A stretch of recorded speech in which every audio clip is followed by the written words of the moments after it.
Hello there folks, welcome back to the Chap's Guide. My name is Ash and I am your host on this journey through men's style, self-development and personal grooming. Now today I'm going to answer a question from a viewer who recently wrote to me. This is a gentleman who's also a patron, so a valued friend of the channel, called Patrick. And his question was, I really enjoyed your review of Remains of the Day book. It was a pleasure to read the book myself. If it had not been for your video, I would never have found that wonderful book. I know you're a prolific reader and have likely read many hundreds, if not thousands of books. However, would you be able to give me a short list of your favourite books of all time? Well, certainly. I'm going to give you some of my favourite books of all time, if nothing else. And the reason why I invest so much time within reading is because I can think of no better way that a gentleman can invest in himself daily, easily, and at virtually no cost.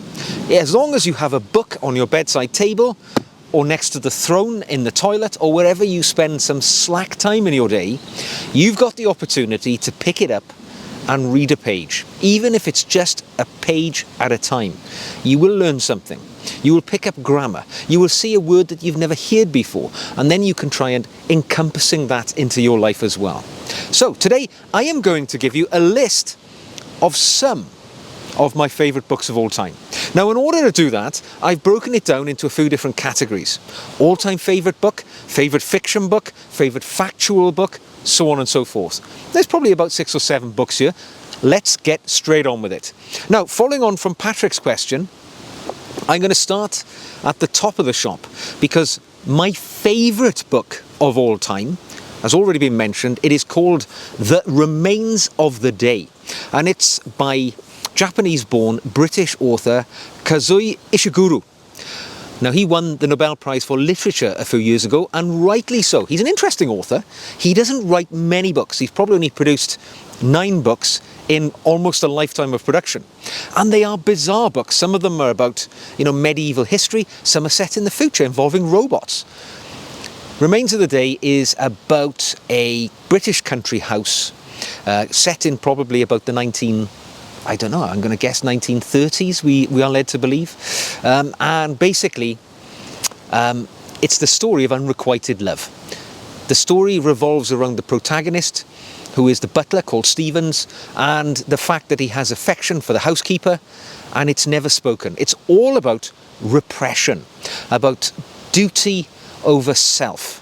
Now, it doesn't sound that good, but it involves a road trip in which there's lots of self-reflection by the protagonist, and it leaves you screaming in frustration at the end. But it is without doubt the best book I've ever read, so well worth casting your eye over. I did a whole review video on this book some time ago, so I'm not going to go into any greater depth than that. Now, I've broken the books down that I have here on the table into a few different categories.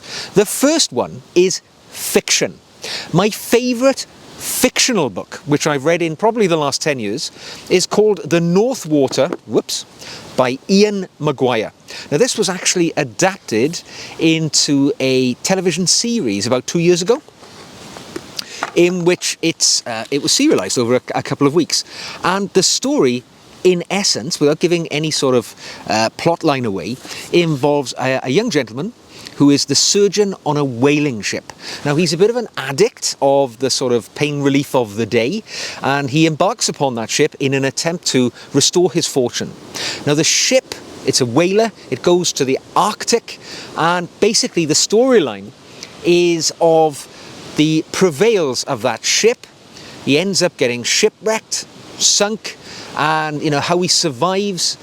There's sort of criminality involved in it. One of the characters on the ship is a monstrous killer, and it all comes to a head in the end. But it is a fascinating insight into the lives of people who work within the whaling industry in that particular period of history, which has always fascinated me, the whaling sort of world.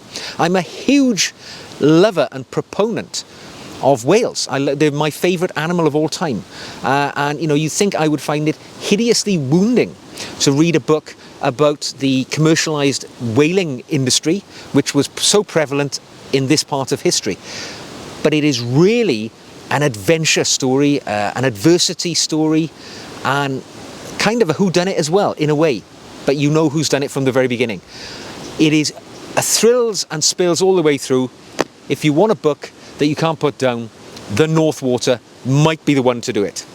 So, on that topic of being in the polar regions of the world, there is a book here on my table, which is my favourite factual book. And this is called Endurance by Alfred Lansing. Now, this book's been around a while. It was published in the year 2000. And it is one of the many stories, and I've read many of them, which tell of the journey and the adventures of probably one of the greatest adventurers and leaders in human history. And that is Sir Ernest Shackleton.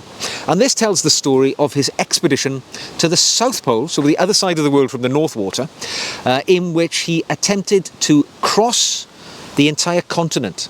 Now, the South Pole had already been reached some years earlier. In fact, Ernest Shackleton had been on one of Robert Falcon Scott's expeditions, one of his earlier attempts to get to the pole, and it hadn't worked out rather well. However, he went back years later, now with the intent of crossing the whole continent to be the first to do so. However, Endurance is a factual story which tells us of how that expedition went to rat's tails. When the ship, the Endurance, which they were all travelling on, a wooden ship, got caught within the polar ice and was crushed. And basically the crew had to disembark the ship. They had some adventures when they were on the ice. Drop my notes. When they were on the ice, trying to survive, then they and it's a real boy's own story, basically all built around Ernest Shackleton, who was this remarkable man who had an uncanny ability to recognize in men their qualities, and this allowed him to be an amazing leader, a selfless leader. Now, he's largely been forgotten about as the years went by. He's had a bit of a resurgence since the early part of this century. But Robert Scott, because he died on his attempt to reach the South Pole, when obviously he was thwarted in doing so, he's always been the national hero when we think of southern expeditionary adventurers. However, Ernest Shackleton took it a step further. He survived. His ship was crushed in the ice. They survived on the ice floes. Then they undertook a journey in the small lifeboats of the ship to a place called Elephant Island, utterly inhospitable and almost incapable of sustaining human life. However, they set themselves up there, ate a few penguins, and then Shackleton leads a single lifeboat on an almost impossible journey across the most inhospitable ocean in the world, the Southern Ocean, to get to South Georgia, a whaling station, to alert the authorities that his crew had been shipwrecked and they were in dire need of rescue, and to get them saved. He navigates that journey, makes it to South Georgia, then has to cross the interior of South Georgia, which had never been been on that journey before. Nobody had crossed South Georgia, climbing huge mountains, but he did so.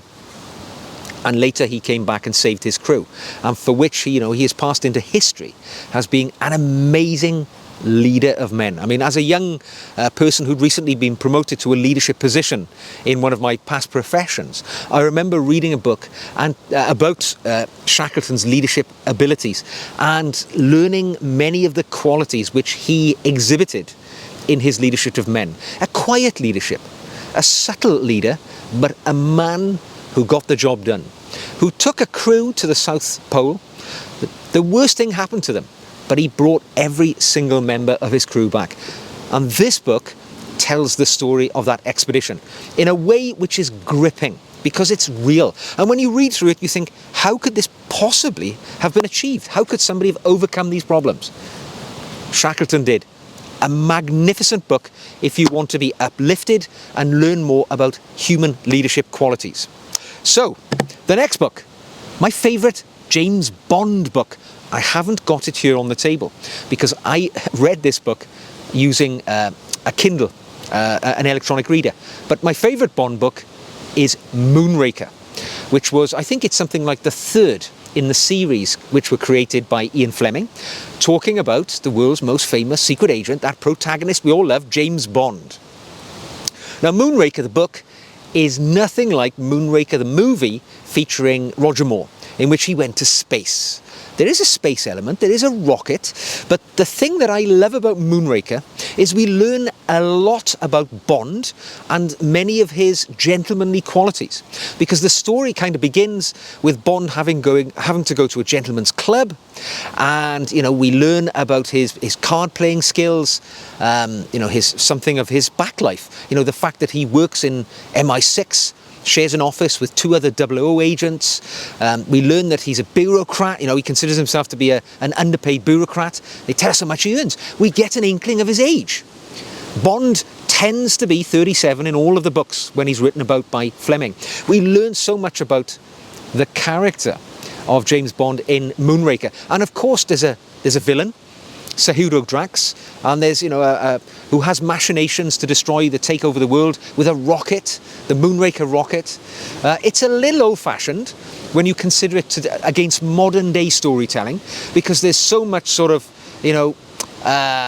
fantasy in modern books. This is very much sort of set in a world of reality for that era, and it is designed to be in the 1950s, so it's of that era. But if you like James Bond and you want to know more about the character, definitely Moonraker is my favourite of all of the Bond books, and I have read them all.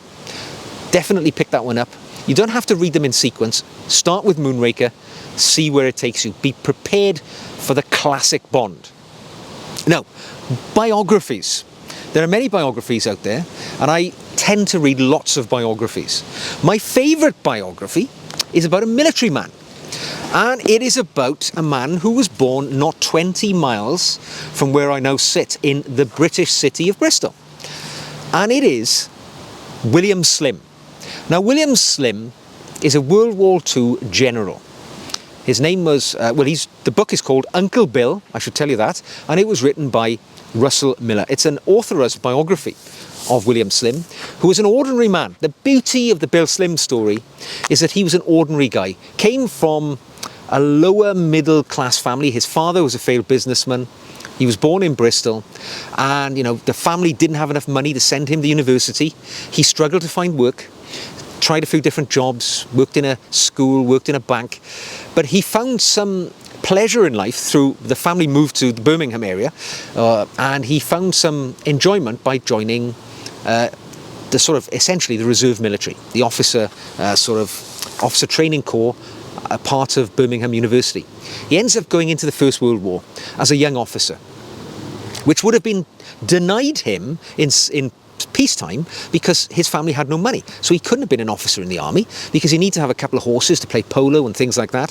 So it was out of his reach in peacetime. But the wartime meant he could go into the forces. He served in the front lines, in the Gallipoli campaign, terribly wounded, shot through the lung.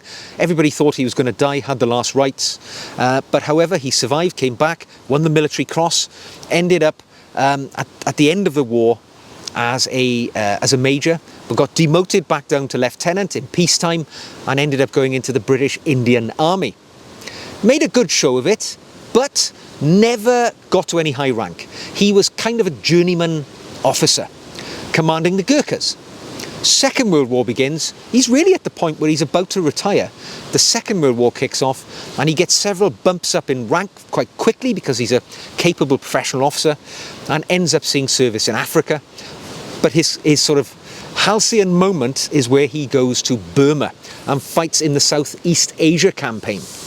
And he turns around the defeated armies of the British Empire in Burma, and his famous book, which he wrote, which isn't this one, it's not his biography, but a book which he wrote was called Defeat into Victory, where he turned a crushing defeat into an amazing victory over the forces of Imperial Japan. And this story tells us the story of how he did so. An ordinary man, but imbued with, again, fabulous skills of leadership. Again, a subtle leader, not an egomaniac who liked to, hog the limelight. He was somebody who just got the job done by being incredibly capable, the sort of leaders we all like to follow. His post-war life was also very successful. He became Chief of the General Staff, the head of the British military, was promoted to Field Marshal. Then he went to Australia as the Governor General of Australia. He was elevated to the peerage, so he became a Lord, Viscount of Bishopsworth in Bristol, in fact, where he was from. And, his final job in life was as Governor of Windsor Castle. So he was a close associate, friend, one might say, of the Queen. An amazing story of an ordinary man who reached the very height of his profession and of society in general. Well worth a read. That book's been out for a while now. You can pick it up for virtually nothing. But it is a great, great read.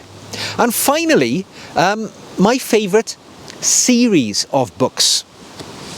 Because I do read, fiction as well. Ordinary fiction, pulp fiction, one might say. My favourite series of books is the Jack Reacher series by Lee Child. This is this year's latest one, but he brings out about one a year now. He writes them in conjunction with his brother Andrew Child at the moment, but for most of the book series he wrote them on his own. Lee Child is a British-born author who writes about an American protagonist called Jack Reacher, who is a huge specimen of a human being. 6'5", hugely muscled, an ex-soldier who is a bum. He's a homeless man who has never had a home, never had a family, and travels America on a bus generally, getting involved in adventures, normally righting wrongs. He's a bit of a modern day, Robin Hood. And he'll witness something and get involved, and it turns into a protracted story in which he overturns an organised crime group or people trafficking or corruption, something of that nature. But the underpinning part of the story is that Jack Reacher really can't lose a fight. He's this absolute monster of a man. He's ex-military. He'd been a major in the US Special Investigations branch of their military police, and he's as hard as they come. But it's not about the fights, right? Often the stories is what I like about them is because he never loses, right? He can't lose a fight. He's so tough. But the point is, it's about how much he takes before the fight happens. There's going to be a fight, and Jack Reacher's going to win, but it's the build up to it. It's like turning that Jack in the box, and you wait for the point until the Jack bursts out. I love the stories because it winds up and it winds up and it winds up, and he's going to snap. And then there's this fight scene. He might be fighting 5 men or a giant antagonist. But eventually he snaps and he unleashes this madness of violence and brutality. Turns into this ultimate fighting machine. But with a sort of good edge to him, He doesn't do bad acts. He does bad things to achieve positive aims. He's a Robin Hood character. So I really do like them. And if I was to also pick another series, which I really enjoy, it is the Hieronymus Bosch series by Michael Connolly, who also writes the Lincoln Lawyer series as well.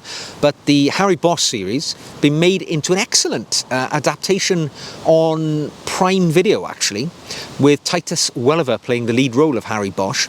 Harry Bosch is a sort of a detective in the Los Angeles Police Department, and is kind of an whodunit with an earthy edge. That's probably the best way to describe it, but that's probably my second favourite series. Jack Reacher, my favourite. It's probably about 26 books into the Jack Reacher series. I've read every one of them. They're not getting any better, to be honest. I think the storylines are getting weaker as they go on. But look at the early stories, maybe the first 2 or 3 from Jack Reacher, and they are a joy to read. Fast, punchy, and filling out this character of Jack Reacher. It's an absolute blast. So there we go. Those are some of my favourite books. My favourite fiction, non-fiction, all-time favourite, Bond series, and so on. I hope there's a few there that you might be enticed into trying yourself, and invest in your self-development by doing a bit of reading. Maybe a page a day, doesn't matter. Pick up a book and become a better version of yourself. I hope you've enjoyed this. If you have, you can do me an honour by giving the video a thumbs up. If you'd like to see more, subscribe. If you'd like to support the channel, drop me a comment. Tell me what books you think I would like to read, or send me an email. Tell me about the books you enjoy. If you'd like to positively support the channel, you can buy me a coffee, which is a one-off thing, or you can become a patron. And you can benefit from the additional video content which I create specially for my patrons. So, until the next time, gentlemen, read on, enjoy your literary adventures, and I will see you again very soon.